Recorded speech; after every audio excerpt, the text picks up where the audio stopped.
Episode 1, The Red-Headed Phantom of Route 44, and Charles Turek Robinson. I learned a while ago in one of my writing classes that despite popular belief, you never should start a story at the start, but instead, drop an audience into the middle of it and let them race to play catch-up.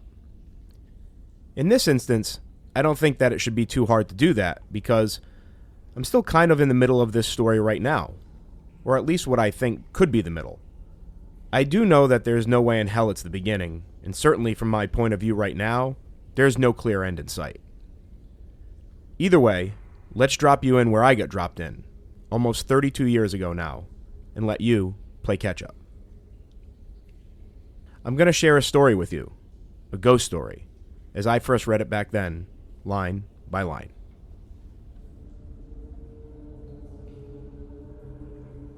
Ghost File Number 7, The Red-Headed Phantom of Route 44. Location, Seekonk and Rehoboth, Massachusetts. Number of witnesses, 5+. Interview dates, October 1992, December 92, March 1993, and July 1993. Joseph Wolfe, while driving alone down a lonely stretch of Route 44 in rural Seekonk, Massachusetts, experienced a very startling occurrence in the winter of 1969. It was about 11:30 p.m., and, as he proceeded along the dark highway, Joe suddenly witnessed a bizarre apparition. "I saw a man's face outside the car, pressed against the passenger side window," he recalls anxiously. "This was physically impossible. My car was traveling about 50 miles an hour. The face was looking in at me, grinning. I could see that the man had red hair and was wearing a red plaid shirt. I swerved off the highway and brought my car to a stop. By that time, the man had vanished. After about 10 minutes, I finally calmed down enough to restart my car and drive home. That incident has left me shaken up for the past 25 years." Joe is only one of several area residents who have purportedly experienced strange nighttime encounters on Route 44. Along a separately settled section of the highway, a 5-mile stretch running from Seekonk into Rehoboth, Massachusetts, at least 5 bizarre incidents have allegedly occurred, all involving a spectral, red-haired man wearing a red plaid shirt. Is it just the spread of local folklore that accounts for so many separate reports involving the same alleged phantom?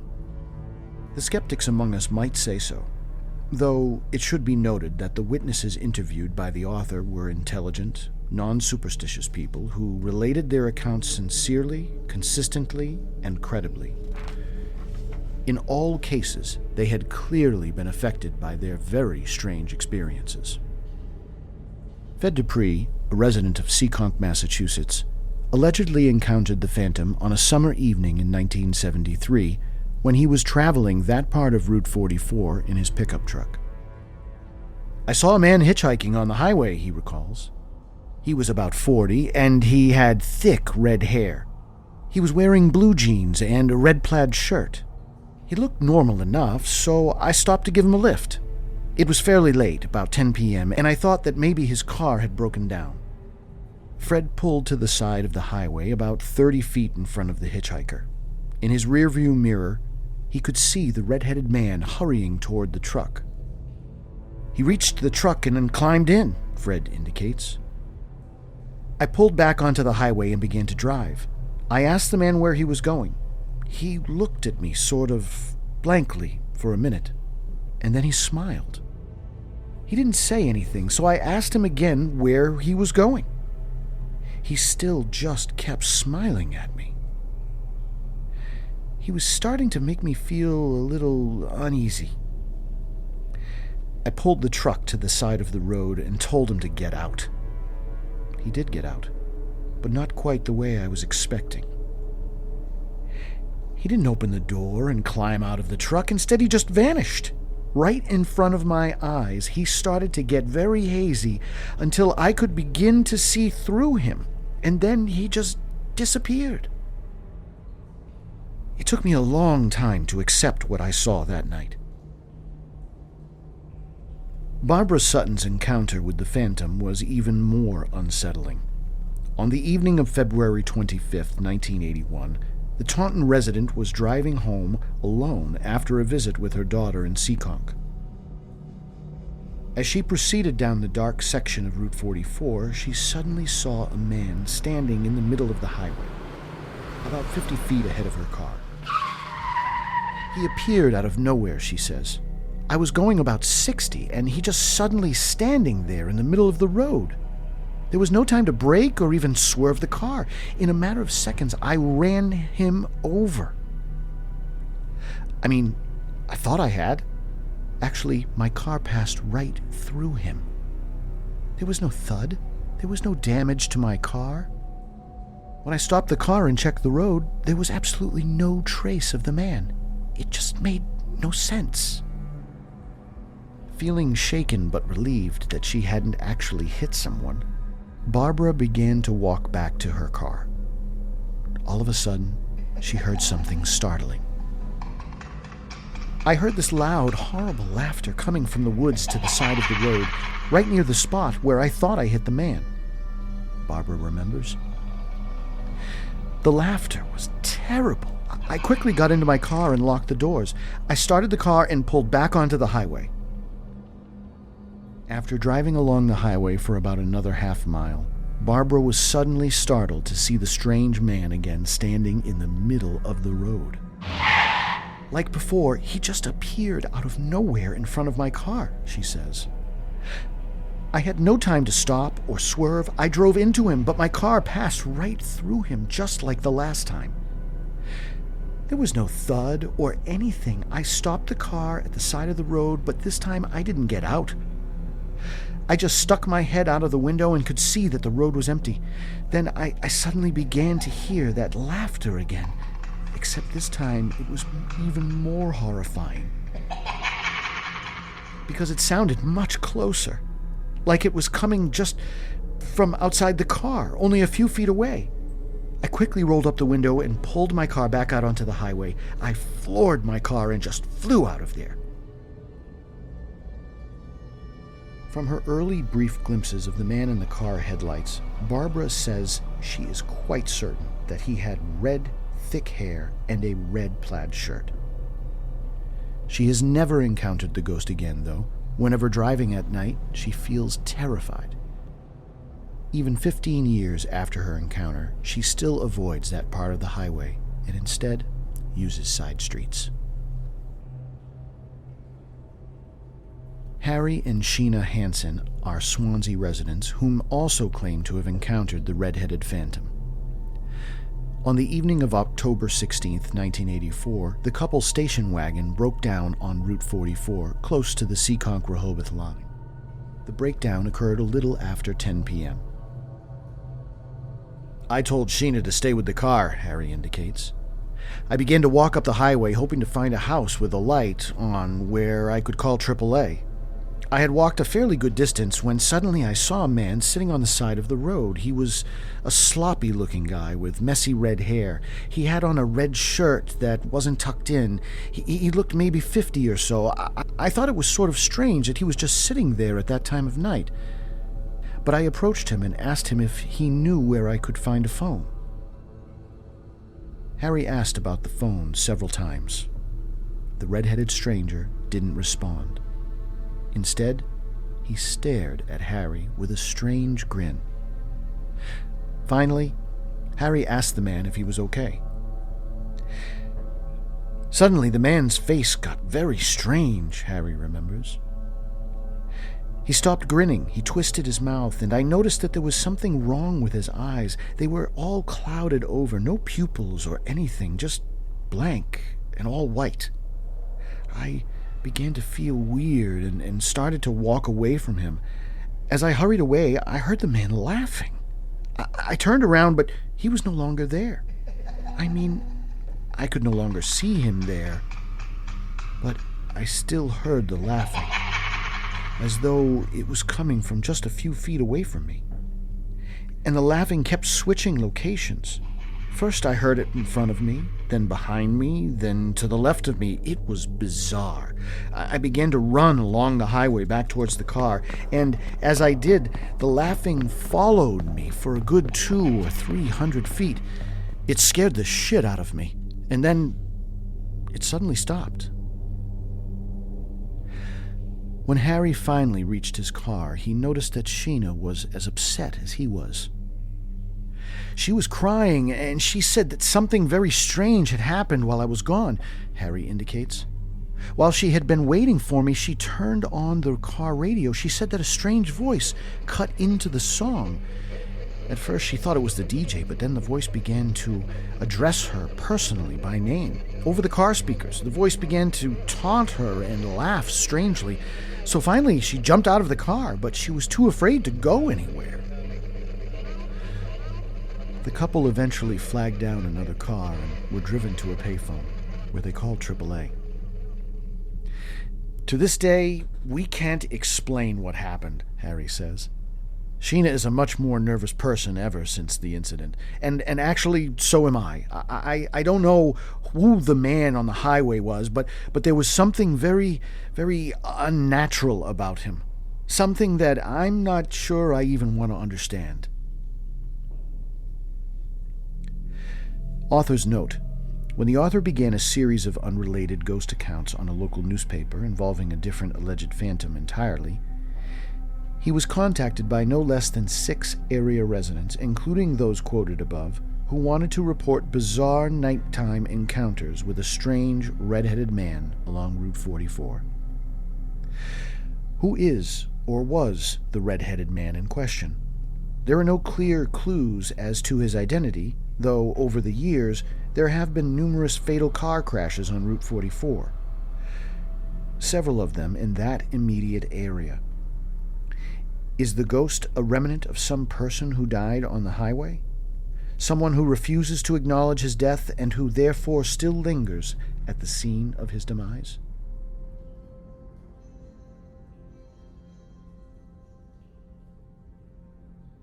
If you've ever heard this story, or a version of this story before, you certainly wouldn't be alone. In fact, if you're from the area I'm from, it'd be more uncommon for you not to have heard it. It's kind of become this urban legend staple of sorts that transcended decades and spread across the map much farther than the borders of Rehoboth, Massachusetts, of where it's originally based. It's also the first recording of this story in a formal publication. I know that to be true from reasons I'll get to later on, but more importantly, it's a story that scared the absolute shit out of most people who ever heard it, and a lot of that has to do with how it was delivered. The formal publication that includes this story is the notorious New England Ghost Files, a 247-page book published by Covered Bridge Press in 1994.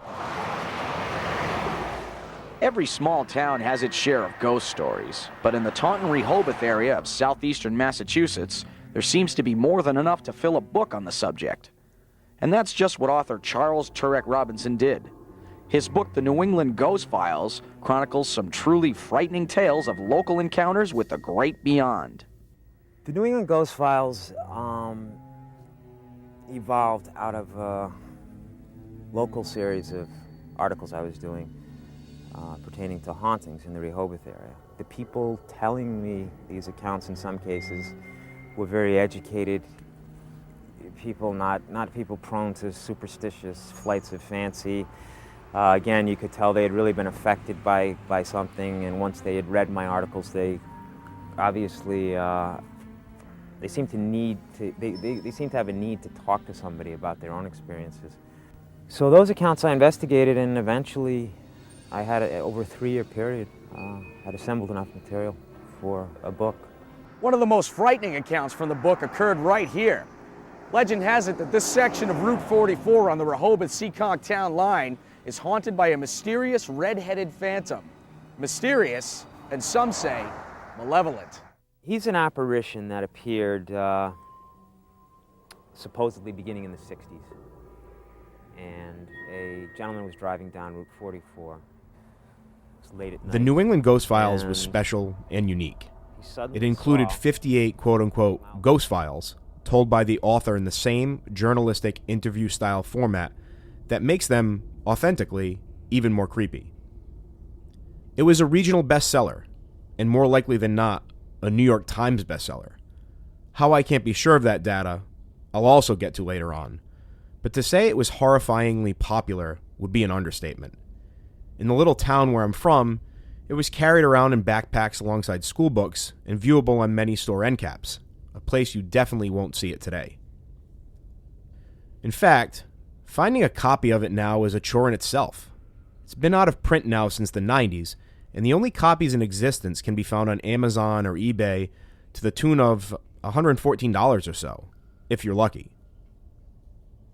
What's even more elusive than the book itself, though, is the man who wrote it, Charles Turek Robinson, a Rehoboth native who penned this work among a couple other lesser-known publications.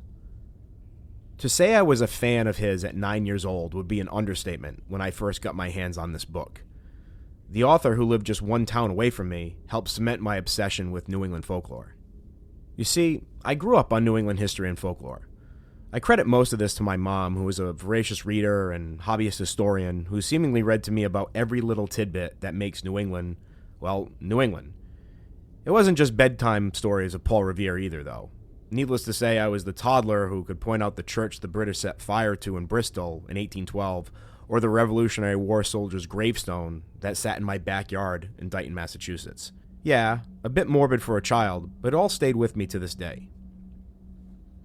In 1994, my mother strengthened that fascination when she bought me an author-signed copy of The New England Ghost Files, written by Charles Turek Robinson.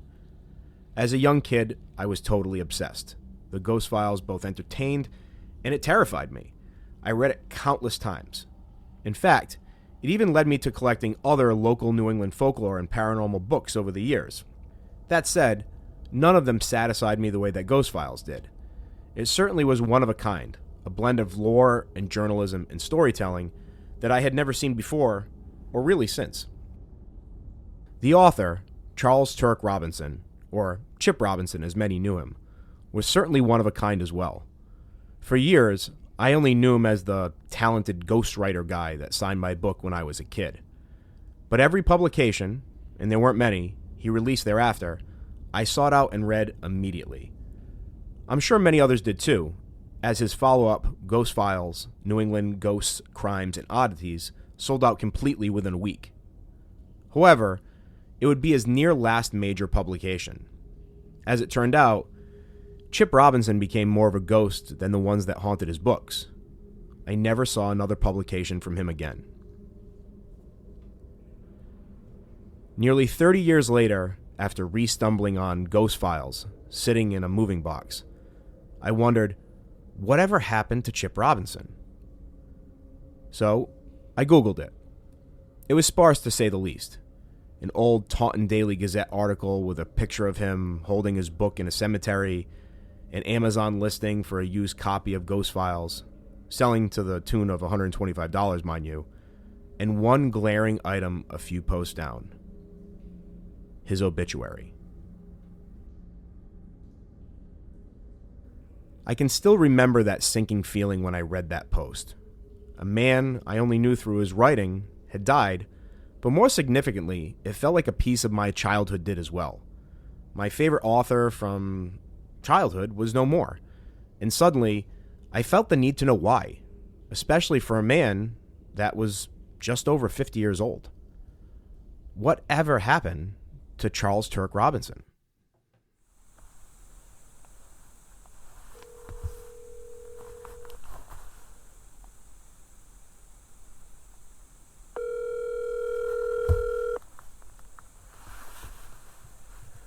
Hello. Hi, it's Tommy Whalen. How are you? All right, Tommy, let me see if I can put this. Wait a minute. Are you there? I'm here. All right, I was trying to put on speaker. I thought maybe that was so Anna could come in. Sure, that'd be great. Anna's here. Hi, Tommy. How are we doing, Anna? Good. I'm good, thanks. How you guys holding up? You got your power back? Finally, yes. In the fall of 2020, I started to get that answer. After enough Googling and social media, I was able to track down a social media post about Terrybrook Farm, a farm that matched an address related to the last name, Robinson. Yeah, don't worry, I won't keep you long today. I just figured it would be a good time to get on the same page as we move forward with this whole thing, you know? I'm excited about it. I really want to do this for Chip. Is it all right if I record this just so I have it for my notes? Yes, it is. Okay, I just wanted to make sure I had that permission before we... After a few stray emails and social media messages, I finally got this response on my Instagram. I would love to talk to you. My email is... It was from Anna Robinson, Chip's only sister. My first direct contact with the family. My mom, because she has all her drawings here. Yes. She did most of the work with Chip. Yeah. I was away showing my horses, so I had very little to do with it. Sure. But Chip and I were close. But as far as the book and the folklore, that would be my mom. The Instagram message went further, and more importantly, a direct connection to the book. The illustrator, Chip's mother B, was still very much around. The Instagram message continued. My mother still lives with me. She did all the illustrations for Chip's books. I don't know where you're coming from, but it might be worth you coming to talk with her. I really enjoy doing them, too. I just love drawing ghosts. That was so much fun. But Chip told me what he had in mind. He pictured something, and then I would draw it, and then he would, either approve it or alter it or whatever. For the last 5 years, I invested quite a bit of time in learning about the phenomenon that was the New England Ghost Files, and more importantly, the man who wrote it, Chip Robinson. When I first started this journey, I thought it was going to be a very singular story about Chip and his infamous book. But what I didn't know then was how every question I answered gave me 2 more questions, some of which made me question everything I thought I knew about the New England Ghost Files or Chip Robinson. What we can do is, based on maybe doing that COVID test stuff, maybe we can actually sit down and film with you guys soon. Well, that's what I would like. Okay. And, that would be great. I think that's the best way to talk to us in person. Sure. I know. Yeah. Yeah. This is kind of hard, I created the New England Ghost Files Resurrected podcast to help reconcile those questions. I'm hoping in my pursuit of documenting Chip's story in the book, I'm able to substantiate some questions that quote-unquote still haunt me to this day. And I'll someday be able to finish the documentary I started. It's also my way, with the support of the Robinson family, to bring the book back to life, something they've always wanted to do for Chip. Most importantly, bringing the New England Ghost Files back is also kind of a way of bringing Chip back for many of us. The elusive writer and regional personality never really finished his story, in more ways than one that you'll find out. I'm hoping that this is a way to bring some closure to a story, his story, that had an ending that none of us wanted. That's great. I'm looking forward to it. Anyway, thank you. Thank you for your All right, take care, guys. We'll talk soon, all right? All right, take care. Yeah, see ya. Bye. Bye. Bye. Anna's first Instagram message also started me on the path to one of my biggest unanswered questions about the Chip Robinson story.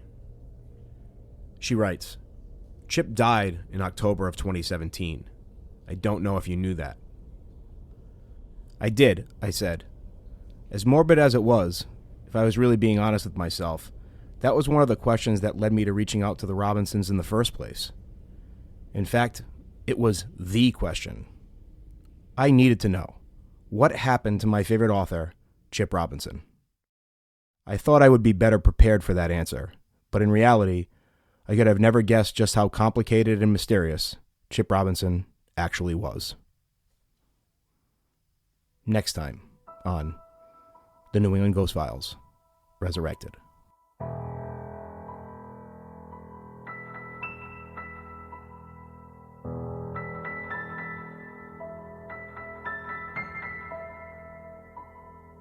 If you have any information that could help shed light on Chip Robinson's story or the New England Ghost Files, please reach out to us at newenglandghostfiles@gmail.com. If you were interviewed by Chip Robinson for one of his stories, we're very interested in hearing from you. Please reach out. The New England Ghost Files Resurrected is written and produced by me, Tommy Whalen. Mixing, mastering, and sound is done with help from Gary Lawrence, John Worski Jr., and Authentic Radical Stories. Ghost File narration is done by Eric R. Paradise.